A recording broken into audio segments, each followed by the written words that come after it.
Hello friends, good evening. कैसे हैं आप सभी लोग? मैं उम्मीद करता हूं कि आप लोग अपने पर्सनल और प्रोफेशनल दोनों लाइफ में अच्छे होंगे और अच्छा कर रहे होंगे। इसी उम्मीद से मैं आगे बढ़ता हूं। और एक चीज़ मैं बताना चाहूँगा कि हम लोग नेटवर्किंग की एक कंप्लीट सीरीज रिकॉर्ड करने वाले हैं। तो सबसे पहले क्वेश्चन दिमाग में ये आता है, ये सवाल ऑटोमेटिक ये क्वेश्चन जनरेट होता है कि कोई भी चीज़ यदि हम लोग सबसे पहला नया शुरू कर रहे हैं या पहले हमने उसके बारे में सुना है और उसको करना चाह रहे हैं, तो दिमाग में ये क्वेश्चन आता है कि उसको करें या ना करें। सबसे पहले इस क्वेश्चन को सॉल्व करें।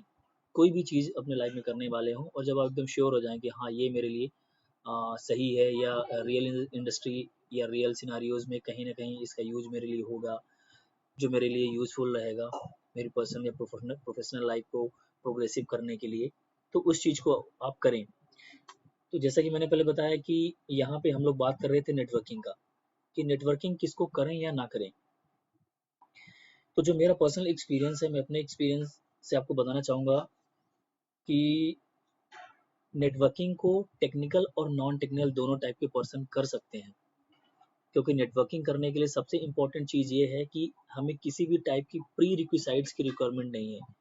प्री रिक्विसाइट्स इन द सेंस कि आपको नेटवर्किंग सीखने के लिए ऐसा स्पेसिफिक कुछ भी नहीं है कि आपके पास ये क्वालिफिकेशन होना चाहिए, ये डिग्री होना चाहिए, तभी आप नेटवर्किंग सीख सकते हैं। इसी बेस पे मैं बोल रहा हूँ कि इसको टेक्निकल और नॉन टेक्निकल दोनों टाइप के पर्सन कर सकते हैं। आइए इसको समझने के लिए, और सबसे बड़ा इंपॉर्टेंट चीज़ मैं एक चीज़ बताना चाहूँगा कि कोई भी चीज़ हम लोग सीख रहे हैं या कर रहे हैं, तो एक सवाल आता है कि रियल सिनारियो में उसका यूज क्या है, कहाँ पे यूज होने वाला है। आइए इसको एग्जाम्पल के थ्रू अपन समझते हैं कि नेटवर्किंग का इम्पोर्टेंस क्या है और इसका एक्चुअल में यूज कहाँ पे हो रहा है। तो हम लोग समझते हैं यहाँ पे नेटवर्किंग के बारे में। यहाँ पे मैं दो एग्जांपल लूंगा जिसके थ्रू मैं क्लियर करना चाहूँगा कि नेटवर्किंग कैसे हम सभी पर्सन्स के लिए इम्पोर्टेंट है और हम सभी लोग इजीली इसको सीख सकते हैं। मैं यहाँ पे बताना चाहूँगा, दो एग्जांपल मैं लूंगा यहाँ पे। पहला एग्जांपल लेता हूँ कि एक ऐसा ऑर्गेनाइजेशन है जिसका नाम है एबीसी, जो पहले से वेल स्टेब्लिश है, और एक ऐसी ऑर्गेनाइजेशन है जो अभी नई जस्ट अंडर कंस्ट्रक्शन है, या लोग प्लान कर रहे हैं कि एक नया ऑर्गेनाइजेशन हम ओपन करेंगे जिसका नाम है XYZ। अब पहले ऑर्गेनाइजेशन के बारे में यदि हम बात करें, जिसके बारे में हमने एबीसी के बारे में बताया, ये कंपनी एक वेल एस्टेब्लिश कंपनी है और पहले से चल रही है। यहाँ पे सपोज कंपनी के मैनेजमेंट ने डिसाइड किया कि हमें एक नया प्रोजेक्ट लॉन्च करना है अपने एग्जिस्टिंग प्रोजेक्ट के साथ। हमारा जो एग्जिस्टिंग प्रोजेक्ट, जैसे मैं अभी अपने यहाँ का एक मैं रिसेंटली आपको बताना चाहूँगा कि एक काफ़ी बड़े प्रोजेक्ट में मैं यहाँ पे काम कर रहा हूँ।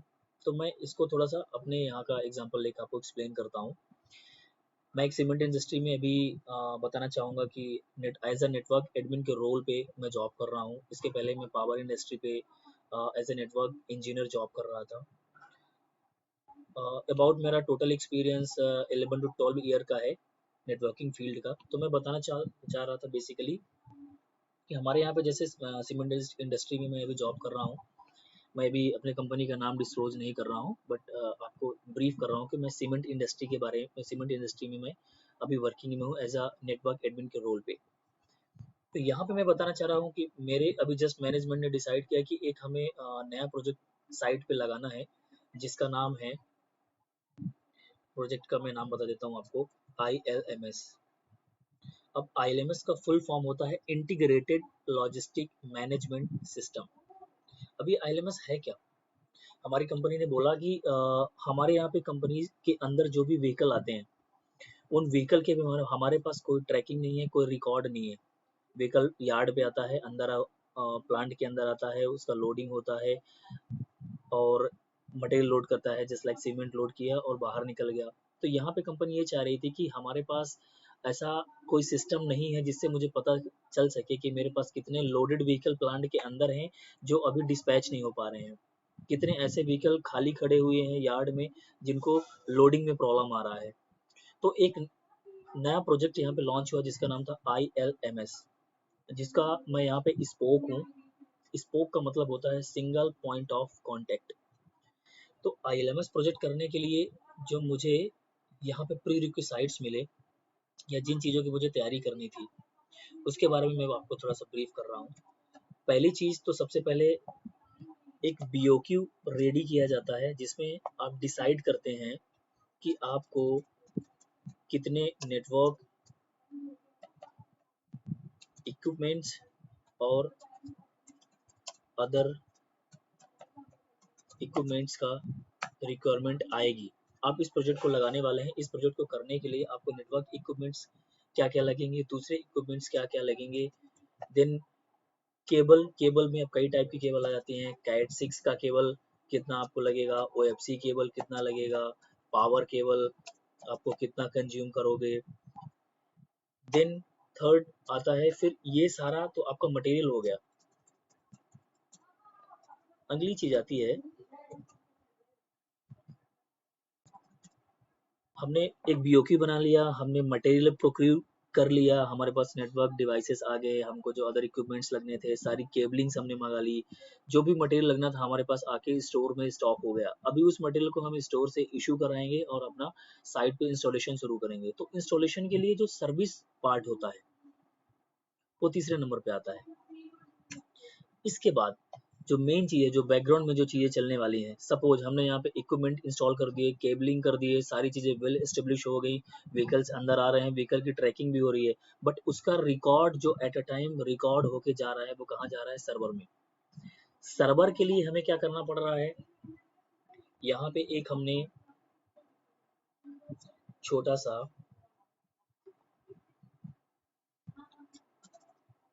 कंपनी हमारी बोली कि एक हमें खुद का डेटा सेंटर डेवलप करना है, जिसके अंदर सारी रिकॉर्ड्स मुझे रखना है। अब यहाँ पे एक चीज ये आती है कि अभी कई सारे लोगों के दिमाग में ये आ रहा होगा कि कंपनी खुद का डेटा सेंटर क्यों डेवलप कर रही है। आज के टाइम पे तो क्लाउड में जाने के बेस्ट ऑप्शन है, जस्ट लाइक एज्योर पे जा सकते हैं, AWS पे जा सकते हैं, गूगल का क्लाउड आ चुका है, गूगल पे जा सकते हैं। बट कहीं ना कहीं आपको क्लाउड में शिफ्ट होने में आपकी प्राइवेसी, आपकी सिक्योरिटी लीक होती है, क्योंकि आप अपना हाई कॉन्फिडेंशियल डेटा किसी के ना किसी कंपनी, दूसरी ऑर्गेनाइजेशन के साथ शेयर कर रहे हैं। तो हमारी कंपनी ने, हमारे मैनेजमेंट ने डिसाइड किया कि हमें बजट का कोई इशू नहीं है, आप बजट प्रॉपर लीजिए, बट हमें अपना खुद का डेटा सेंटर लगाना है, खुद के सर्विसेज लेनी है और खुद का सिक्योरिटी सिस्टम अप्लाई करना है।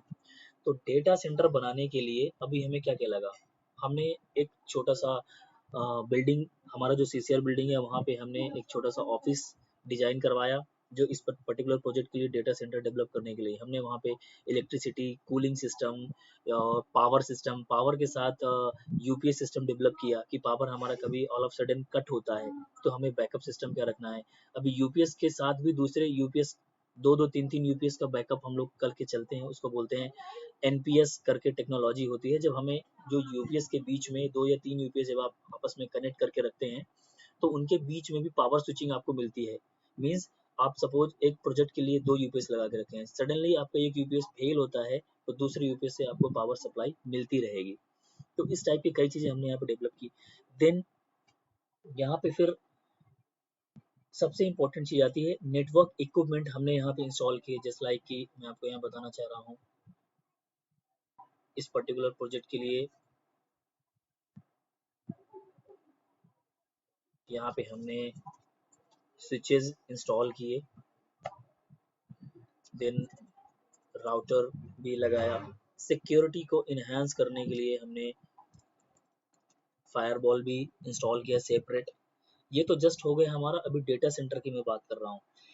ये सारे इक्विपमेंट्स हमने यहाँ पे लगाया, उनका कॉन्फ़िगरेशन किया एज पर कंपनी रिक्वायरमेंट।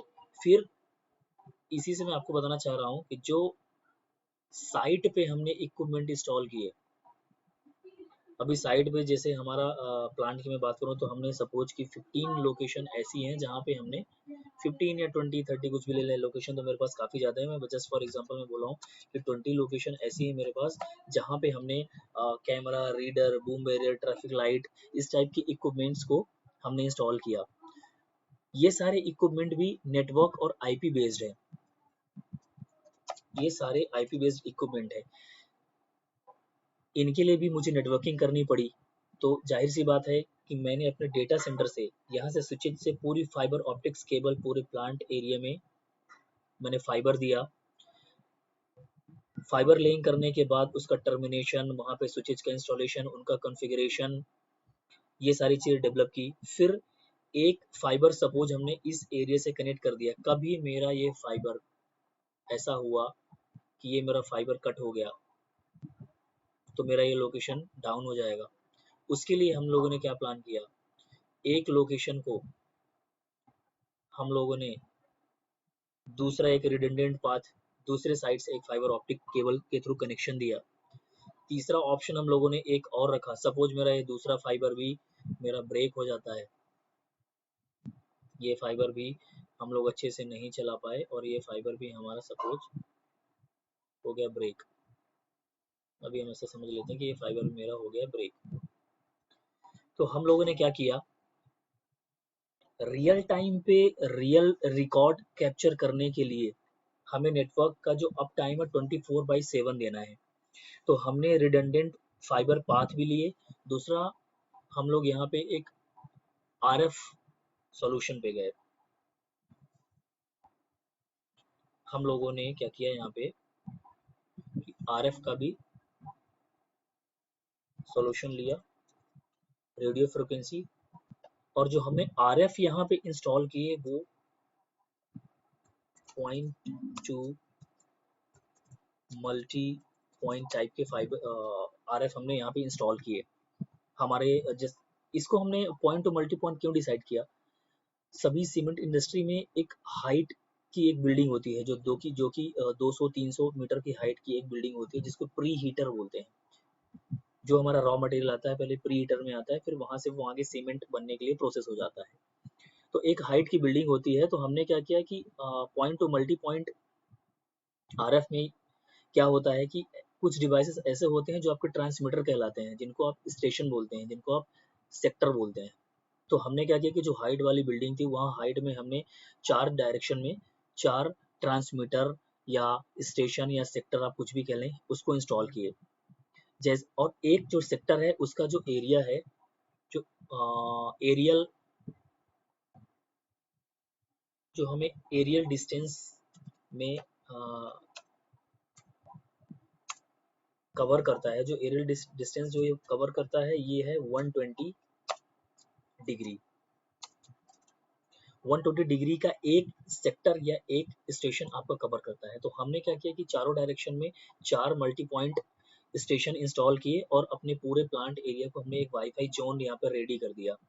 अब हमें जहाँ भी वायरलेस कनेक्टिविटी चाहिए दूसरे एंड पे हम जाते हैं और वहाँ पे एक सपोज यहाँ पे एक हमने पॉइंट मल्टी सपोज यहाँ पे हमने एक स्टेशन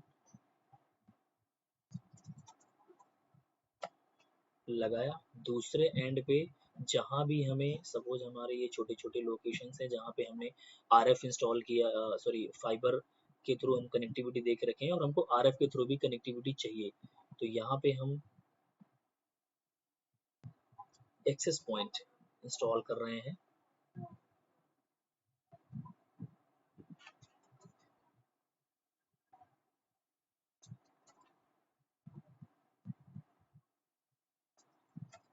और इन एक्सेस पॉइंट के थ्रू हमारी कनेक्टिविटी यहाँ पे स्टेबल है और हमें एक वायरलेस इन्वायरमेंट प्रॉपर तरीके का मिल रहा है।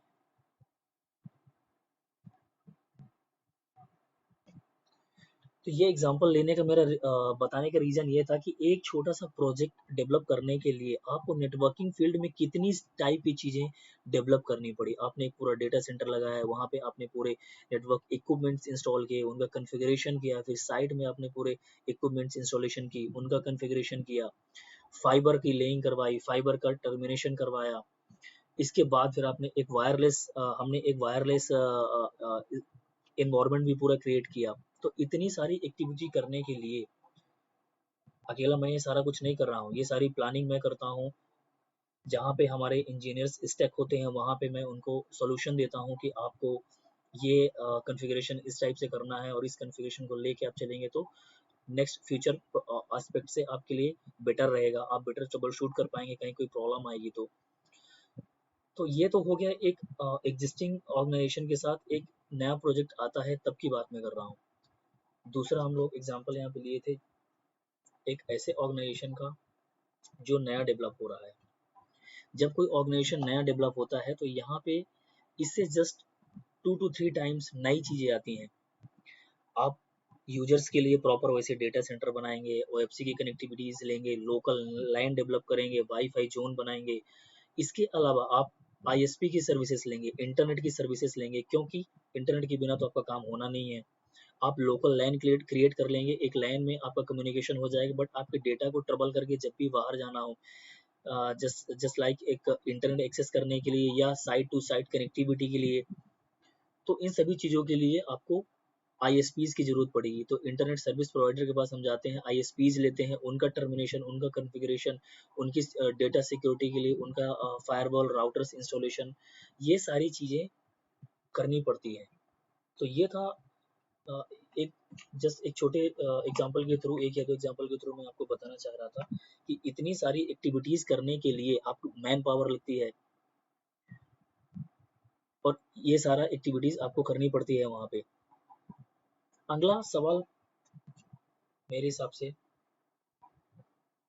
सभी भी के दिमाग में आना चाहिए कि अभी हमने ढेर सारी बातें की नेटवर्किंग के लिए, बट ये नेटवर्किंग हम सीख कैसे सकते हैं और हमें सीखना कहाँ से चाहिए। तो नेटवर्किंग सीखने के लिए कई सारे ऑप्शन हैं। सबसे पहला ऑप्शन की यदि अपन बात करें तो जो सबसे कॉमन ऑप्शन है जो सभी जगह आपको मिल जाएगा, इंस्टीट्यूट्स, कोचिंग सेंटर, इंस्टीट्यूट्स इतने सारे खुले हैं जहाँ पे आपको नेटवर्किंग सीखने को मिल सकती है। दूसरा ऑप्शन है आप ऑनलाइन क्लासेस लेके भी सीख सकते हैं। तीसरा ऑप्शन है वीडियोस के थ्रू भी आप सीख सकते हैं।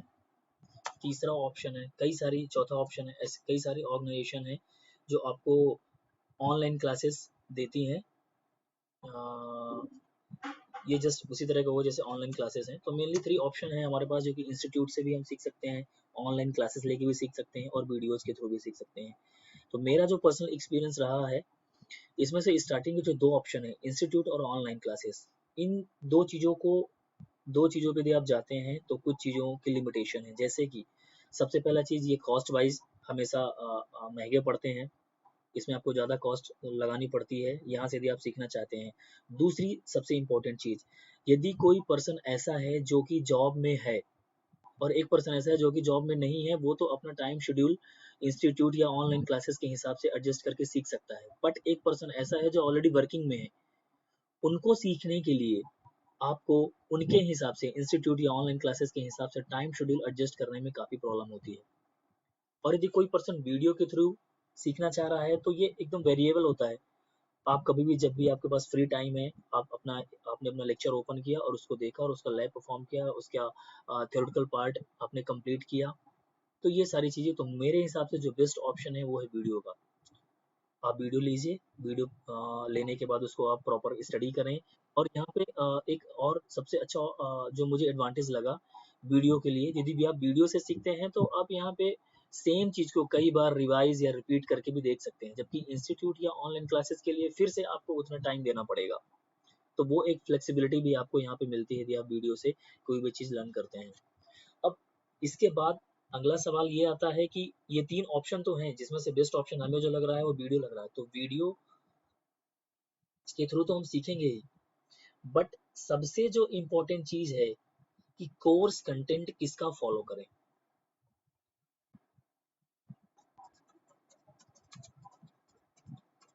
कोर्स कंटेंट किसका फॉलो करें, तो मैं यहाँ पे आपको बताना चाहूँगा कि नेटवर्किंग सीखने के लिए जिस कंपनी का कोर्स कंटेंट सबसे बेस्ट है उस कंपनी का नाम है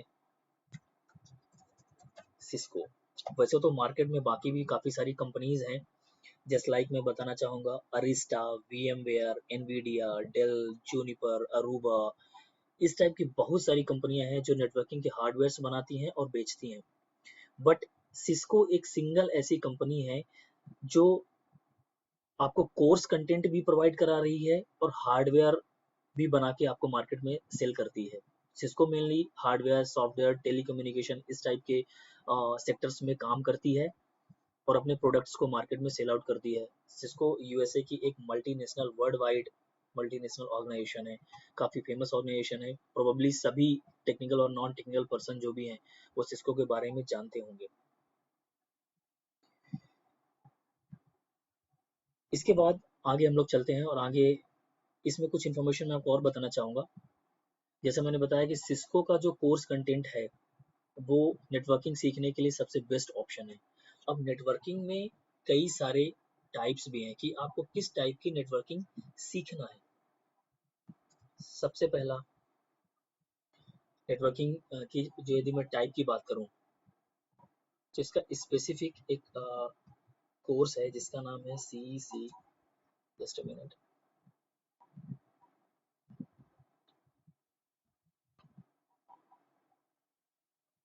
सॉरी,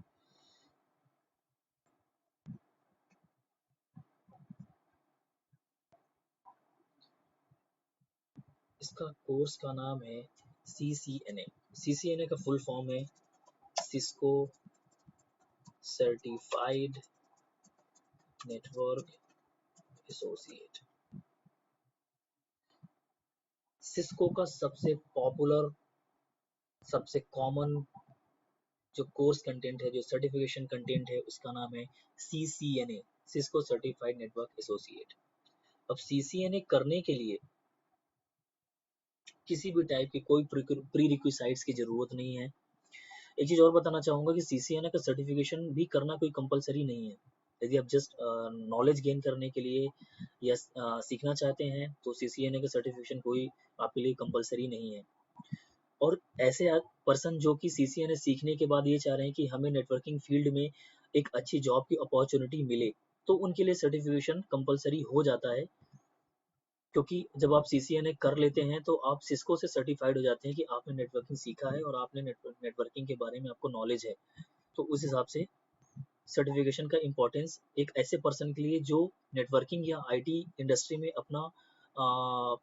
अपने लिए एक बेटर अपॉर्चुनिटी देख रहा है, उसके लिए सर्टिफिकेशन कंपलसरी हो जाता है।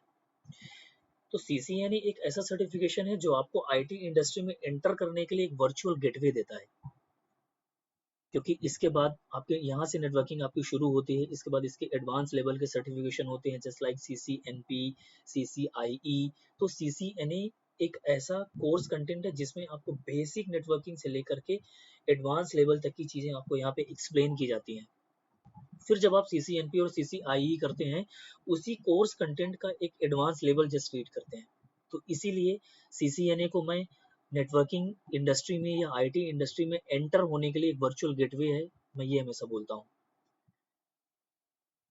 तो सबसे पहले यहाँ पे मैं बताना चाहूँगा कि CCNA के भी यहाँ पे कई टाइप्स हैं। CCNA का सबसे पहला टाइप है CCNA routing and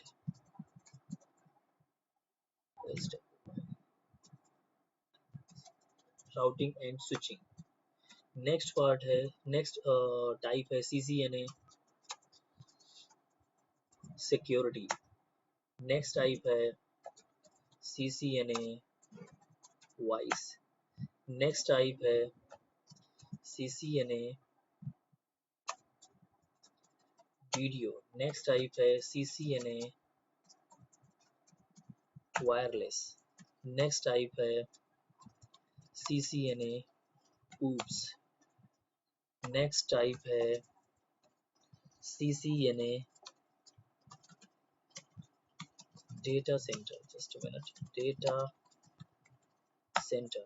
next type है CCNA सर्विस प्रोवाइडर। इस टाइप से आप देख रहे होंगे कि यहाँ पे CCNA के ढेरों ऑप्शंस हैं मार्केट में जिनको आप कर सकते हैं। इन सभी सर्टिफिकेशंस को सिस्को प्रॉपर आपको ट्रेनिंग भी देती है और सर्टिफिकेशन भी कराती है, बट सिस्को का ट्रेनिंग शेड्यूल इतना बिजी और इतना कॉस्टली होता है कि सभी पर्सन को कर पाना थोड़ा सा मुश्किल होता है। इसमें से मैं आपको बताना चाहूँगा कि CCNA का जो सबसे पहला सर्टिफिकेशन है CCNA राउटिंग और स्विचिंग, ये सबसे कॉमन और सबसे पॉपुलर सर्टिफिकेशन है, क्योंकि इस सर्टिफिकेशन का जो कोर्स कंटेंट है वो फंडामेंटल और लैब सारी चीज़ों को आप इंक्लूड करेंगे तो इसके अंदर इस टाइप के कोर्स कंटेंट है जो बाकी आप ये जो बाकी कोर्सेस यहाँ पे दिए हुए हैं security wise, video wireless, oops, data centre service provider, इस टाइप के सभी कोर्स कंटेंट इसी से रिलेटेड है। उनमें थोड़ा थोड़ा चेंजेस करके सिक्योरिटी थोड़ा सा बढ़ा दिया, लेयर 2 सिक्योरिटी बताया जाएगा, वॉइस के बारे में ज़्यादा बताया जाएगा, वीडियो वायरलेस के बारे में ज़्यादा बताया जाएगा। तो सबसे कॉमन और सबसे पॉपुलर जो सर्टिफिकेशन है वो है CCNA राउटिंग एंड स्विचिंग। क्योंकि मैं इसको सबसे कॉमन और पॉपुलर इसलिए बोल रहा हूँ कि यदि आप एक जस्ट रेशियो निकालें कि 100 आदमी ने यदि CCNA किया हुआ है तो उसमें से 90 to 95% पर्सन ऐसे होंगे जिन्होंने CCNA अपना राउटिंग और स्विचिंग में किया हुआ है। इसलिए मैं बोल रहा हूँ कि ये सबसे कॉमन और सबसे पॉपुलर सर्टिफिकेशन है।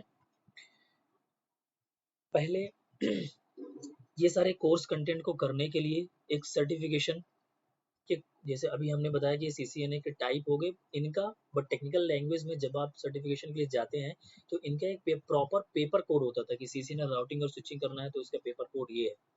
ये पेपर कोड का आप लॉगिन कराएंगे, उसका एग्जाम देंगे, उसके एग्जाम को क्लियर करेंगे तो आप सर्टिफाइड हो जाएंगे कि आप CCNA राउटिंग और स्विचिंग आपने कंप्लीट कर ली है। तो यहाँ पे हम बात करेंगे CCNA राउटिंग और स्विचिंग के पेपर कोड्स के बारे में। अब जो यहाँ पे मैं पेपर कोड बताने वाला हूँ वो CCNA के राउटिंग और स्विचिंग के पेपर कोड्स हैं। तो सबसे पहले यदि इसके थोड़ी सी हिस्ट्री में जाएं, जो पेपर कोड अभी लेटेस्ट में नहीं चल रहे हैं बट पहले चलते थे उनके बारे में यदि मैं बात करने हम लोग बात करें थोड़ा सा, तो मैं बताना चाहूँगा सबसे पहले इसका पेपर कोड था 642.822 जिसका नाम दिया गया ICND1। अभी जब ICND1 को आप इसका जो कोर्स कंटेंट था वो आप कंप्लीट कर लेते थे सॉरी, और इसका आप सर्टिफिकेशन दे लेते थे तो CCNA कंप्लीट नहीं कहलाता था, क्योंकि ये CCNA का एक पार्ट होता था। दूसरा इसका पेपर कोड होता था 642.816, इसका नाम दिया गया ICND2। ये दोनों पेपर कोड जब आप क्लियर करते थे तब आप कंप्लीट CCNA राउटिंग और स्विचिंग इंजीनियर कहलाते थे। इसके बाद इसका नेक्स्ट पेपर कोड आया 100 to 101, इसका नाम दिया गया ICND1 वर्जन 2। सेम चीज जैसे पहले पेपर कोड में था, इसके भी 2 वर्जन इन्होंने लॉन्च किए 200 to 101, इसका नाम दिया गया ICND2 वर्जन 2। अब यहाँ पे जब पहले पेपर कोड को कंप्लीट आप ICND1 और ICND2 कंप्लीट करते थे तो आप एक complete CCNA routing and switching engineer कहलाते थे। इसके बाद जब नेक्स्ट अपग्रेड इसका आया राउटिंग और स्विचिंग का तो उसका अगला पेपर कोड आया ICND1 वर्जन 2, ICND2 वर्जन 2। इसके बाद इसका नेक्स्ट अपग्रेड जब आया उस पेपर कोड को नाम दिया गया 200 to 125 और इसको बोला गया CCNA वर्जन 3। ये एक ऐसा पेपर कोड यहाँ पे बीच में सिस्को ने लॉन्च किया कि आप एक ही पेपर कंप्लीट करें 200 to 125 और इसके बाद आप सिस्को के राउटिंग और स्विचिंग इंजीनियर डिक्लेयर हो जाएंगे। जस्ट इसके बाद एक नेक्स्ट पेपर कोड आया जो अभी लेटेस्ट में 2022 में चल रहा है जिसका पेपर कोड है 200 to 301 और इसका नाम दिया गया CCNA वर्जन 1.0। अब मैं आपको बताना चाहूँगा पहले ये सारे पेपर कोड्स को आप करने के लिए CCNA राउटिंग और स्विचिंग का भी ऑप्शन था और ये सारे पेपर कोड्स भी आप पहले कर सकते थे। ये सारे पेपर कोड तो मैंने राउटिंग और स्विचिंग के बताए, but CCNA security wise video wireless यहाँ का भी सर्टिफिकेशन करने का ऑप्शन आपके पास पहले होता था। बट जब अभी 2022 में सिस्को ने CCNA का ये लेटेस्ट पेपर कोड लॉन्च किया जिसका नाम उन्होंने दिया पेपर कोड है 200 to 301 और इसका नाम दिया CCNA वर्जन 1.0, तब सिस्को बोलता है कि आपको ये सारे पेपर कोड्स कुछ भी करने की जरूरत नहीं है, आप सिंगल पेपर कोड करिए 200 to 301 और आप CCNA सर्टिफाइड हो जाएंगे राउटिंग एंड स्विचिंग के फील्ड में। पहले आपके पास CCNA करने के वेरियस ऑप्शन यहाँ पे होते थे, CCNA सिक्योरिटी वाइस ये सारा कुछ, बट अभी जब सिस्को ने लेटेस्ट में पेपर कोड लॉन्च किया 2200 to 301, तब सिस्को बोल रही है कि आपके पास अब ये सारे ऑप्शन नहीं है, आप एक पेपर कोड करिए और CCNA राउटिंग एंड स्विचिंग के इंजीनियर आप डिक्लेयर हो जाएंगे। अभी ये चीज़ पता कैसे चली, इसको समझने के लिए हम लोग चलते हैं सिस्को के वेबसाइट पे और वहाँ पे चेक करते हैं कि अभी लेटेस्ट में कौन कौन से पेपर कोड हमारे पास बचे हैं या सिस्को ने कौन कौन से पेपर कोड बोला है कि इसको आप कर सकते हैं।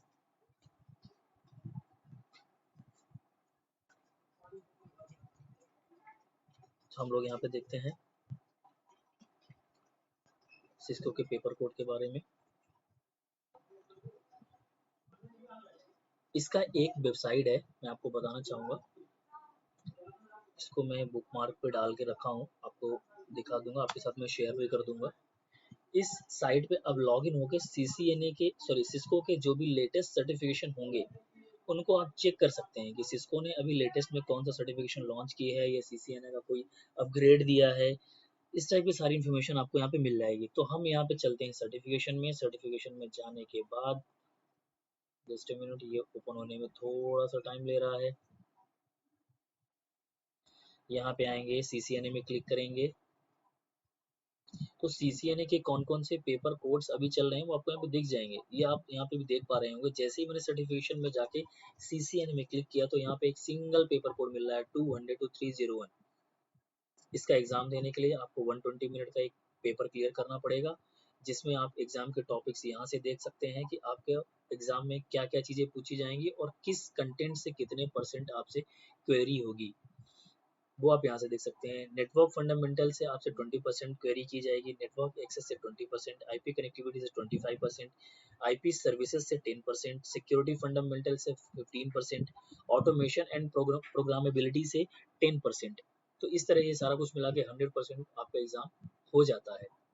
अभी आपको ये देखना है कि आपको कोर्स कंटेंट में पढ़ना क्या है, चीज़ें सीखना क्या है। तो आप यहाँ पे स्टडी मटेरियल में आएंगे, आपको टॉपिक्स वही दिखेंगे जो आपको एग्जाम के सिलेबस में आपको जिसने दिखाया था। जस्ट मिनट पे अभी पेज लोड हो रहा है। यहाँ पे आप देखिए ये आपके सारे मेन टॉपिक्स हैं, इनको एक्सपेंड करके आप यहाँ पे चेक कर सकते हैं कि आपको किस टॉपिक के अंदर कौन सा सब टॉपिक मिलेगा। और ये सारी चीज़ें हम लोग 1 to 1 पहले फंडामेंटल क्लियर करेंगे, फिर उसका लैब करेंगे। और एक चीज़ मैं यहाँ पे आपको क्लियर करना चाहूँगा, जब भी हम लोग लैब परफॉर्म करेंगे तो मेरी कोशिश ये रहेगी कि जो भी लैब हम लोग यहाँ पे परफॉर्म करें उसको सिमुलेटर्स में तो हम लोग लैब करेंगे ही, क्योंकि यदि मैं एकदम से ऐसा बोल दूं कि नहीं मैं जो भी लैब करूंगा वहाँ पे किसी भी टाइप का कोई सिमुलेटर्स यूज नहीं करूंगा, मैं रियल डिवाइस पे करूंगा, तो फिर कुछ लोगों के लिए प्रॉब्लम हो सकती है, क्योंकि सबके पास हो सकता है कि रियल डिवाइस अवेलेबल ना हो तो सिमुलेटर पे आपको करना पड़ सकता है। तो यहाँ पे जो लैब करने के लिए सिमुलेटर्स मैं यूज करूंगा वो सिस्को का पैकेट ट्रेसर और GNS3, ये दो टाइप के सिमुलेटर्स का यूज करूंगा। और मेरी कोशिश रहेगी सभी लैब्स को मैं रियल डिवाइसेस के ऊपर भी आपको दिखाऊं, क्योंकि कई बार होता क्या है कि जब आप सिमुलेटर्स में लैब परफॉर्म करते हैं तो सारी चीज़ें इजीली हो जाती हैं, क्योंकि आपका जस्ट लाइक डिवाइस आपका पावर बूट अप इजीली हो जाता है, आपको पोर्ट्स में किसी भी टाइप की कोई कनेक्टिविटी नहीं करनी पड़ती कॉन्फ़िगरेशन के रिगार्डिंग। बट जब आप रियल डिवाइसेस के सामने आते हैं, आपके हाथ में एक स्विच दे दिया जाता है, फायरवॉल दे दिया जाता है, राउटर्स दे दिया जाता है, सिस्को के WLC वायरलेस कंट्रोलर्स दे दिए जाते हैं, एक्सेस पॉइंट्स दे दिए जाते हैं, तो फिर आप उसमें देखते हैं कि यार इसका कंसोल पोर्ट किधर है, ये पावर ऑन कहाँ से होगा। तो मेरी कोशिश रहेगी कि मैं आपको बताऊं एक एक डिवाइसेस के बारे में कि ये स्विच है, ये पावर ऑन यहाँ से होता है, इसका कंसोल पोर्ट ये रहता है, इसकी कनेक्टिविटी अपन फिजिकल लैपटॉप या डेस्कटॉप के साथ ऐसे करते हैं, कंसोल लेने के लिए पुट्टी या इस टाइप के जो सॉफ्टवेयर्स हैं उनका यूज करते हैं और उनका कॉन्फ़िगरेशन ऐसे ऐसे करते हैं। तो सिमुलेटर्स के साथ साथ हम लोग रियल डिवाइसेस पे भी सारा कॉन्फ़िगरेशन, सारी लैब्स को परफॉर्म करेंगे। और मुझे लग रहा है कि अभी CCNA और नेटवर्किंग के बारे में हम लोग काफ़ी सारी ढेर सारी बातें कर चुके हैं। तो ठीक है फ्रेंड्स, इसके बाद हम लोग मिलते हैं अपने नेक्स्ट लेक्चर में, जहाँ से हम शुरुआत करेंगे CCNA में फंडामेंटल से, क्योंकि फंडामेंटल आपका क्लियर होना बहुत जरूरी है। यदि किसी भी टॉपिक का कॉन्सेप्ट आपके दिमाग में एकदम से क्लियर बैठा हुआ है, चाहे वो टॉपिक आपका DSCP का हो, DNS का हो, VLANs का हो, BTP हो, STP हो, आपके वायरलेस से रिलेटेड हो, आपका राउटिंग प्रोटोकॉल से रिलेटेड हो, कोई भी टॉपिक हो, यदि उसका फंडामेंटल आपके दिमाग में क्लियर है, जब भी आप ऐसे किसी सिचुएशन में आते हैं जहाँ पे आपको कोई रियल डिवाइस कॉन्फ़िगर करने का मौका मिलता है या अपॉर्चुनिटी आती है, या रियल इंडस्ट्री में आपको कुछ ऐसा काम करने को मिलता है जहाँ पे ये सारे जो चीज़ें हम पढ़ रहे हैं इनका यूज करने का कोई टाइम आया, तो यदि किसी भी टॉपिक का फंडामेंटल आपके दिमाग में क्लियर है तो आप फटाक से बता पाएंगे कि हाँ, ये चीज़ मैंने पढ़ी थी और इसको यहाँ पे मैं इम्प्लीमेंट करके थोड़ा सा सिक्योरिटी इनहेंस कर सकते हैं या इसको बेटर तरीके से परफॉर्म कर सकते हैं। तो इसलिए हम लोग पहले कुछ बेसिक फंडामेंटल्स के बारे में पढ़ेंगे, इसके बाद टॉपिक बाय टॉपिक सबके फंडामेंटल और लैब को परफॉर्म करते चलते हैं। तो ठीक है फ्रेंड्स, मिलते हैं नेक्स्ट टॉपिक में अपने नेक्स्ट लेक्चर में। Thank you for watching. Have a nice day. Thank you.